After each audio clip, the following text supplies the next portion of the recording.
This is Lisa from Mobile Tech Review, and today we're going to do a smackdown between Verizon's two 10-inch LTE 4G Android tablets. The Motorola XYBoard 10.1 on my left, and the Samsung Galaxy Tab 10.1 on my right. So here we have Verizon's two 10-inch Android honeycomb tablets. The Motorola XYBoard on the left is a 10.1-inch model. It's also available in an 8.2-inch model. And here we have the incumbent, the Samsung Galaxy Tab 10.1. which has been one of the most popular Android tablets, and it's now 6 months old, so it's impressive stuff that it's actually still in the running. With tablets, they evolve so quickly that after 6 months, gee, a lot of them seem like old news, but the Galaxy Tab is still hanging in there. Interestingly, Verizon prices them about the same with and without contract. The 16 gig models are $699 without a contract, and they're cheaper with a contract, and there's also 32 gig versions. Now, Verizon's been playing with the Galaxy Tab 10.1 pricing lately. They've been offering some refurb, so you might get a better deal on that, and just jockeying the price around a little bit on the 32 gig, but the 16 gig, they are priced similarly, if not the same. Will Verizon lower the price on the Tab 10.1 since it is a half-year-old piece of technology? Only Verizon knows the answer to that question. So let's talk about the specs of these first. Both of these have 10.1-inch displays running at 1280 by 800 resolution. The XYBoard uses an IPS display, and an extra bright one at that. In fact, it's pretty good at combating outdoor bright light situations. It's right up there with the Transformer Prime, which has its Super IPS Plus very bright display. Galaxy Tab uses a PLS display. It's a similar sort of technology to IPS. It has wide viewing angles, maybe not quite as wide as IPS, but very wide. And it has really good contrast, and it's very bright as well. But outdoors, the XYBoard does have an advantage. It's a bit sharper and clearer to see outside.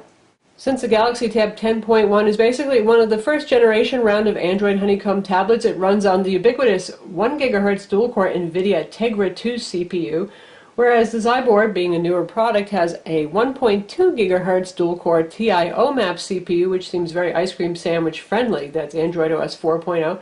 By the way, both of these are slated to get upgrades to that operating system. Neither manufacturer has given a date yet for that, but it's supposed to be happening. In terms of benchmarks, the XYBoard benchmarks more quickly, as you'd expect, because it is a newer CPU with a higher clock speed. Both in terms of graphics test and just straight CPU tests, the XYBoard is the winner. In terms of synthetic benchmarks, Quadrant clocks the XYBoard at 3100, just a little bit under that, and it clocks the Galaxy Tab 10.1 at 2400, where higher numbers are better. The XYBoard also does about 250 points better on the SunSpider JavaScript test, which measures the speed of JavaScript rendering in the web browser. One place you're really going to notice the difference is when you're playing video, though. The Tegra 2 was not so good at accelerated video playback. So we've got gallery open over here, and we've got some trailers loaded, and we have a 720p high profile H.264 MPEG-4 file loaded, and a 1080p high profile. That's these two right here, and neither of them is going to play. It just won't even try, that's that. Now you can load third-party players and give it a try, that kind of thing, and add some codecs, but just off the bat, this is not the Tegra 2 strong point. Here we have a regular 1080p non-high profile trailer, and the Galaxy Tab 10.1 can play that, as you'll see.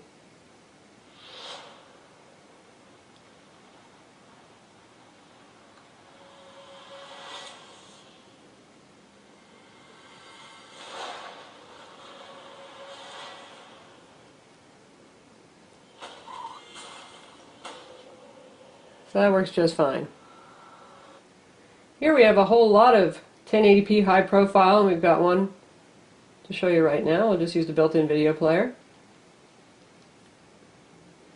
Clearly it's not refusing to play, in fact it's just going to play it. You were made to be ruled. And you can hear the audio quality as well, which brings up another point. The Samsung Galaxy Tab 10.1 has pretty nice speakers on it, but the XYBoard has even better stereo separation. I like the sound quality a little bit better, but either way, you're doing pretty well when it comes to built-in sound capabilities. While we're talking about video playback, that leads into using HDMI out. Obviously, if you're playing 1080p, there's no point to doing that internally to the screen because it's a 720p display. But you can do HDMI out. Now, with the XYBoard, you've got a micro HDMI port right here. So all you have to do is plug in your HDMI cable with either a micro HDMI adapter or get a micro HDMI cable. Plug this into your TV, your monitor, your projector, and you're good to go.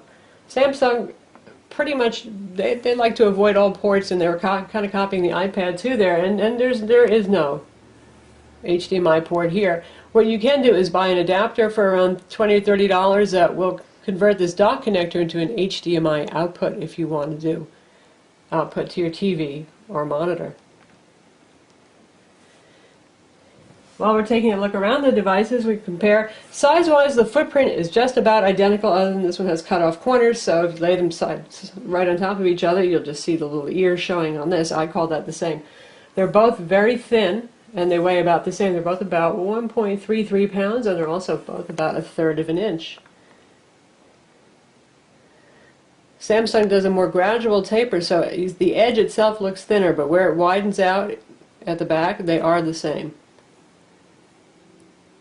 In terms of ruggedness and build quality, well, part of this depends on aesthetics. If you like the look of the iPad 2, just a very thin and simple slate, then you might like the Galaxy Tab better. But in terms of build quality and aesthetics, well, aesthetics are up to you in part. If you like the iPad 2 look, the very clean and simple look, you're going to like the Galaxy Tab 10.1. But the XYBoard is much more rugged and sturdy. It's got that nice Gorilla Glass display, so there's the 10.1. But if you take a look at the back here, you see you've got metal here, you've got a nice aluminum back, and you've got this kind of rubbery, rugged place to grip it. It makes it very ergonomic and nice to hold. All in all, a very sturdy tablet. Tab 10.1, it has a metal frame around the edges to give it some rigidity. It certainly feels more delicate just because, well, it's a very thin piece of glass with a plastic back. And right now we're using the Wi-Fi version of the Samsung Galaxy Tab 10, but the Verizon version is the same. It's also available in white, and they're both made of plastic. So, you know, plastic versus metal, you know who's going to win, metal. But aesthetically speaking, I leave that up to you. Do you like the kind of Star Trek, modern, masculine, XYBoard Droid look here, or do you like this clean, simple look? In terms of expansion, well, we mentioned that Motorola has a micro HDMI connector. The Samsung doesn't. Neither of these guys has micro SD card slots, which is a bummer. We certainly wish that they did. And maybe Samsung will change in the future, because they did add one for the Samsung Galaxy Tab 7 Plus. The Motorola has USB host. It has a standard micro USB port down here versus a proprietary dock connector, and that's real handy. So you can actually get a little USB host cable adapter, plug that in here and access flash drives, use a USB keyboard, that kind of thing. Samsung, obviously, no USB port there. They do have a USB host adapter. I have never had much luck actually getting that working. When it comes to SD cards, you can obviously use an external SD card reader with the Motorola XYBoard using that USB host cable. Samsung sells an optional SD card adapter. In terms of operating system and software, they're both running Android OS 3.2 Honeycomb. Samsung has their TouchWiz user interface on top of this, and you know, I like TouchWiz on tablets. Actually, I like it more on tablets than I do on phones. And they give you some handy shortcuts here. You can see kind of enlarged controls right here for your notifications, your Wi-Fi, your GPS, that kind of thing, your brightness controls, and you can tap through to see the full set of settings. And you get some of Samsung's widgets, like you've got their Social Hub social networking widget. So you've got some customizations. The browser gets some more Chrome around it. We'll take a look at that. So you can see that they've customized that a bit. The XYBoard runs a more vanilla version of Honeycomb, Android OS 3.2, probably because that makes for an easier upgrade path to Ice Cream Sandwich, Android OS 4.0. The less UI customization, the easier the upgrade path is. So we have the squared off Motorola icons here, but on that pretty much nothing has been touched in terms of UI, and there's no Moto Blur here like there is on Motorola phones, and no Motorola integrated social networking, all of that kind of stuff. And you know, Moto Blur hasn't been the most popular thing, so that's probably good. In terms of widgets, everything that comes with is just standard Honeycomb widgets except for the Verizon data counter. In terms of connectivity, they both have Verizon LTE 4G, and they have fallback to 3G EVDO Rev A, and data speeds on both are quite good. They're similar, and we average between 15 and 20 megabit down and about 5 up with reasonable coverage. They also both have similar reception too, so it's a tie there. And for those times when you don't want to use LTE, they both have Wi-Fi 802.11bgn. They also have GPS and Bluetooth, and the GPS actually works on both of them quite well. With both of these tablets, you can buy them with a contract or without a contract. If you buy it without a contract at a Verizon store, They're going to make you sign up for 1 month of data. You pay month to month. It's not a contract that you sign or anything like that. But after that, you're free to cancel after that first month if you just want to use these guys as Wi-Fi only tablets. When it comes to the camera, they both have front and rear cameras. The front one for video chat, and they both work just fine with both Google Talk Video Chat and with Skype. And on the back, the XYBoard has a 5 megapixel camera with an LED flash, very bright. And by the way, these are the speakers over here, so that's a pretty good location. If you're holding it sideways like this, the speakers are going to fire kind of up. You're not going to block them with your hands.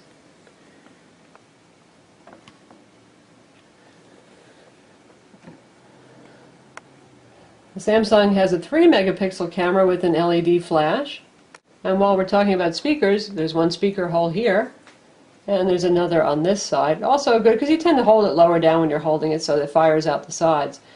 As you might guess, between 3 and 5 megapixels, neither of them is going to be a stunning shooter that's going to rival the best camera you've ever seen on a mobile device, but definitely the Motorola wins. It's more pixels isn't always better, but you do get sharper shots and better white balance overall with the Motorola camera. In terms of software bundles, Motorola gives you a lot of stuff that's business-oriented, like virtual Polycom, Citrix receiver, that kind of stuff. They also have Motocast, which is kind of cool. It's a wireless way of accessing the files on your computer, be it a PC or a Mac, and we talked about that in our full video reviews of the XYBoard 8.2 and 10.1. I like that a lot.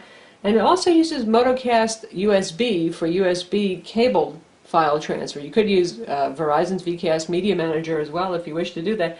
It doesn't do standard mass storage protocol, however. The Samsung goes with their keys over Wi-Fi, and MTP, Media Transport Protocol, which works fine with Windows, but it doesn't work with the Mac at all, the MTP protocol. And keys is kind of a little bit hit or miss. So just for standard vanilla mass storage, neither of these is a real joy, to be honest, but the Motorola is definitely easier, especially if you have a Mac. In terms of software that they bundle, Samsung includes their Media Hub, that's for renting and downloading movies, and their social networking stuff, which is actually pretty nice. I like their social hub pretty well. And they also have a music hub, so you've got some multimedia consumption stuff there.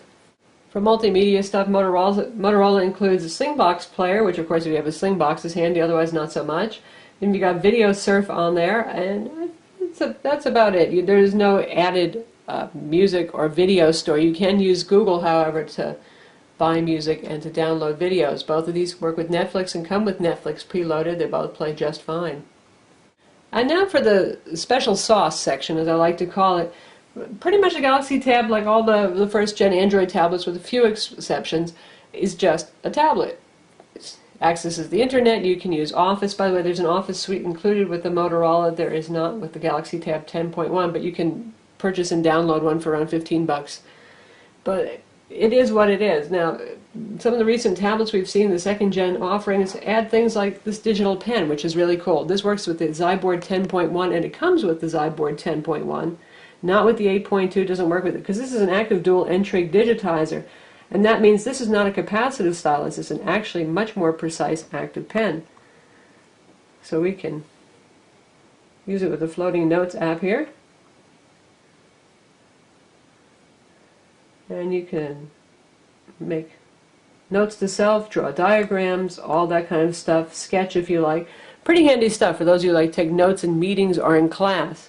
No pressure sensitivity yet with this stylus. That's a driver issue. Really don't know why they haven't. I assume because they're waiting for Ice Cream Sandwich, which has bigger pen support. And they also include Sketch, which is a companion application to Evernote.